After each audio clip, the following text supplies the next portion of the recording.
Vamos a hablar del contrato de depósito. El contrato de depósito se caracteriza por ser un contrato real, es decir, se perfecciona con la entrega de la cosa. Es un contrato gratuito, unilateral y sinalagmático imperfecto. Este contrato tiene la característica de que se transfiere la tenencia de la cosa y que el depositario detenta la cosa no en nombre propio, sino en nombre del depositante. Si se llegara a pactar remuneración, en este caso en favor del depositario, estaríamos frente a un contrato totalmente distinto de aquel del contrato de depósito. Es decir, el solo hecho de pactar remuneración hace que el contrato degenere en otro tipo de contrato. El objeto del contrato de depósito recae sobre cosas muebles in especie. Hay obligaciones tanto para el depositario como para el depositante. La principal obligación por parte del depositario es restituir la cosa, exactamente la misma cosa depositada. Vamos a hablar del contrato de depósito. El contrato de depósito es un contrato real, es decir, se perfecciona con la entrega de la cosa. Es un contrato gratuito, unilateral, sinalagmático imperfecto. En el contrato de depósito se transfiere la tenencia de la cosa, de tal suerte que el depositario detenta la cosa no en nombre propio, sino en nombre del depositante. Hipotéticamente, si en el contrato de depósito se pactara una remuneración a favor del depositario, este contrato degenera en otro contrato. La cosa objeto de depósito es, en este caso, una cosa mueble in especie. Existen obligaciones que recaen tanto en el depositario como en el depositante. Las obligaciones del depositario son las que a continuación vamos a mencionar.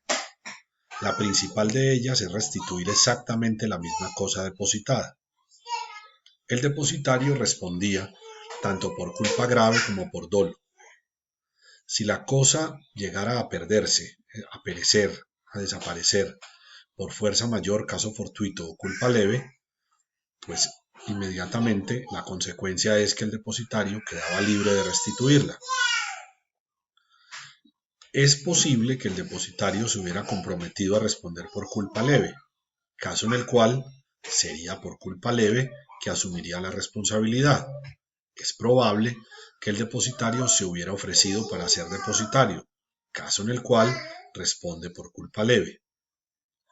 El depositario podía usar la cosa, no estaba permitido, pero podía usarla, y si llegaba a usarla debía indemnizar al depositante.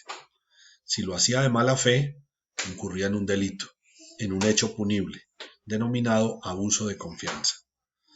El depositario debía devolver la cosa al llamado del depositante, independientemente que se hubiera pactado un plazo.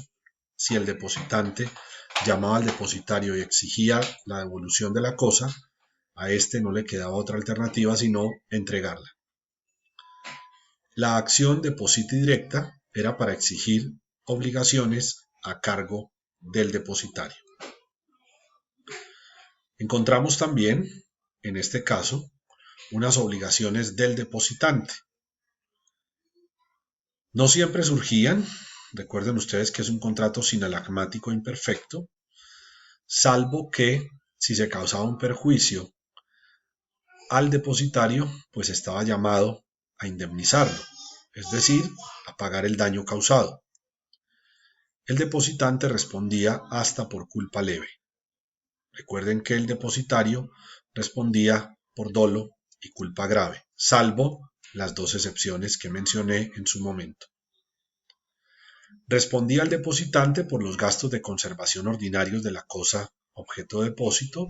El depositario contaba con la acción depositi contraria y hasta Justiniano se le reconoció al depositario un derecho de retener la cosa y alegar compensación.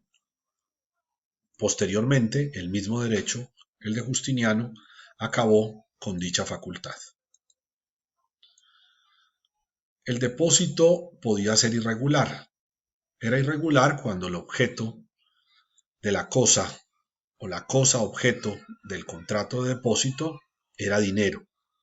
Si llegara a darse dinero como objeto de la cosa del contrato de depósito, entonces surgía una facultad, y la facultad era para el depositario. Esa facultad era que podía tomar el dinero y devolverlo en igual cantidad, como si se tratara de una obligación de género. Recuerden que el objeto de estas obligaciones es de bienes en especie. Algunos consideran que este tipo de depósito no es depósito, sino que es un mutuo. Lo cierto es que las partes le podían dar el alcance y la configuración que estimaran a el contrato de depósito y lo podían sujetar a las reglas que ellos estimaran. El derecho civil moderno coincide con el derecho romano y llama a este tipo de depósitos depósitos irregulares. El secuestro. El secuestro tenía que ver con el depósito de cosas que estaban en litigio, es decir, que eran sujetas de una controversia jurídica. El depositario era un tercero y éste se obligaba a restituir la cosa a aquel que ganara el litigio, es decir, la disputa legal. Este tipo de depósito podía darse también sobre bienes inmuebles. Recuerden que la regla general es que versaba sobre bienes muebles, este tipo de contratos. Y este tipo de depósito también se podía dar sobre personas. El depositario se hacía tenedor y poseedor de la cosa depositada. En caso de usucapión, es decir, de la facultad que se le daba al poseedor de poder hacerse dueño de la cosa, la posesión del secuestre, que era quien detentaba la cosa en calidad, en este caso, de mero tenedor, se le atribuía, se le pasaba, se le transfería al vencedor en el pleito. La prenda o pignus es otro contrato real. Es un contrato real accesorio, oneroso, sinalagmático, imperfecto. En este caso, el deudor entrega al acreedor una cosa determinada para garantizar un crédito, que es una obligación principal. El compromiso es devolver la cosa después de satisfecha la obligación. En el contrato, en este caso al que nos estamos refiriendo, lo que se transfiere no es otra cosa distinta, sino a la tenencia y posesión de la cosa. Esto ocurre tanto en el derecho romano como en el derecho civil moderno. En el derecho civil moderno se transfiere la tenencia, en el derecho civil romano la tenencia y la posesión. Al parecer, el contrato de prenda o de pignus se constituyó también sobre bienes inmuebles. No obstante, la opinión prevalente es que solo era para bienes muebles.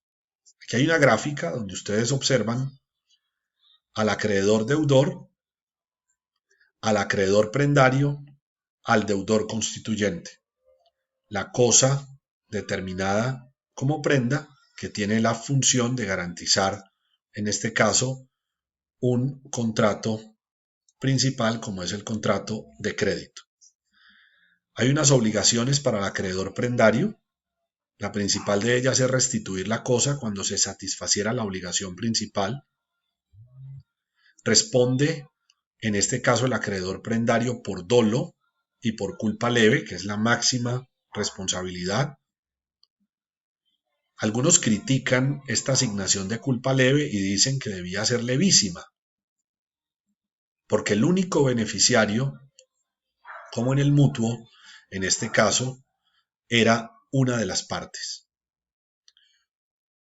El acreedor prendario, pues, no podía servirse de la cosa, solo que los frutos que la cosa llegara a dar podían destinarse al pago de intereses y después de satisfechos los intereses, al abono a capital. Hipotéticamente, si el acreedor prendario usaba de mala fe la cosa o disponía de la cosa, la consecuencia jurídica era una sola: debía indemnizar y debía responder penalmente. Hay unas obligaciones para el constituyente de la prenda y se daban solamente si se causaba perjuicio. Y ese perjuicio se podía dar si entregaba una cosa ajena, caso en el cual debía indemnizar y pagar, por ejemplo, el valor que se hubiera gastado para la conservación de dicha cosa. El constituyente de la prenda tenía una acción pignoraticia contraria, o también podía hacer uso del derecho de retención y en este caso compensar así lo que pueda llegar a debérsele por dicho concepto al acreedor prendario. Este es el contrato de prenda.